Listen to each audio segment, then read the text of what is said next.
আসসালামু আলাইকুম গাইস, সবাই কেমন আছো? আশা করি আল্লাহর রহমতে অনেক ভালো আছো। তো আজকে যে বিষয়টি নিয়ে আলোচনা করব, ভিডিও থাম্বনেল এবং টাইটেল দেখে তোমরা বুঝেই গেছো আজকে কী নিয়ে আলোচনা করব। আজকে আলোচনা করব একটা ম্যানের অ্যাবিলিটি কী কী। তোমরা অনেকে অনেক বছর ধরে রিয়েলএস খেলো, কিন্তু এগুলো অর্থ জানো না। আজকে সেটাই জানার চেষ্টা করব ইনশাআল্লাহ। চলো শুরু করা যাক। তার আগে একটা ছোট্ট রিকোয়েস্ট, আমি নতুন ইউটিউবিং করি, সবাই একটা করে সাবস্ক্রাইব করে রাখতে পারো। চলো শুরু করা যাক। 1 নাম্বার প্রথমে যেটা আছে সেটা হলো SPE অর্থাৎ স্পিড। এটা যত বেশি থাকবে তত বেশি প্লেয়ার দৌড়াবে। তো দ্বিতীয় নাম্বারে 2 নাম্বারে যেটা আছে ACC, এটার অর্থাৎ অ্যাক্সিলারেশন। এটা যত বেশি থাকবে ওই একই হিসাব, স্পিরিট যেরকম ওই অ্যাক্সিলারেশন একই হিসাব, এটাও যত বেশি থাকবে তত বেশি দৌড়াবে। তো 3 নাম্বারে আছে STA, এটার অর্থাৎ একটা প্লেয়ারের জীবন।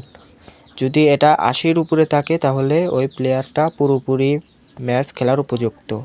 তো 4 নাম্বার যেটা আছে STR, এটার অর্থাৎ স্টির অর্থাৎ এটা থাকে হলো ডিফেন্সের।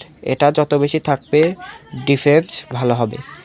আর 5 নাম্বার যেটা আছে এটা হচ্ছে KON, এটার অর্থাৎ বল কন্ট্রোল। এটা স্ট্রাইকারের থাকা ভালো, কারণ এটা থাকলে সে নিজের পায়ে অনেকক্ষণ বল আটকে রাখতে পারবে। 6 নাম্বারে যেটা আছে সেটা হলো PAS, এটার অর্থাৎ পাস। এটা থাকলে ভালো পাস দিতে পারবে।